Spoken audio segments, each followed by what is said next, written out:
Here we have CGCP01204 by Chesthetica. White is ahead in material by quite a bit.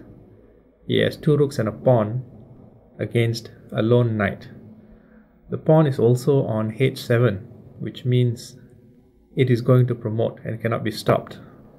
The fastest mate here, however, might surprise you. Let us now take a look at the solution. Okay, so first of all, white could always win by playing rook captures b1, and after king captures b1, rook and pawn against lone king is a definite win. And when the pawn promotes to queen, even more so. But that is a mate in 6. The mate in 5 is actually the fastest way to win, and incidentally, also the most aesthetically pleasing, at least in my opinion. It's a rook to b8. Now this prevents the king from advancing into the b file. If king to a3, white can simply play rook h captures b1, king to a2, maybe rook 1 b6, then king to a3, and rook to a8. But black has a curious defense here, knight to c3. Now what happens if white promotes to queen?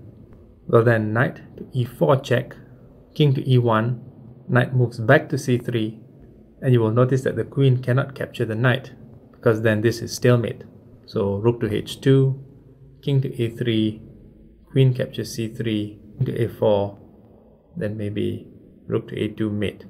But again, this is 6 moves. So white needs to promote to a bishop. And here you can see that after knight to e4, king to g2, and if knight to c3, bishop captures c3.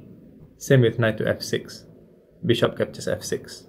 If the knight moves anywhere else, white wins instantly with rook to a1. So at this point, black has only one move, king to a3, followed by rook to a1 mate. Here's the solution again. Rook to b8, knight to c3, white promotes to bishop. This is necessary. Knight to e4 check, white basically moves to any square where the black knight cannot give another check. That might be e3 or even g2. Black blocks the bishop, bishop captures knight, the king moves, and white delivers mate. Until the next one.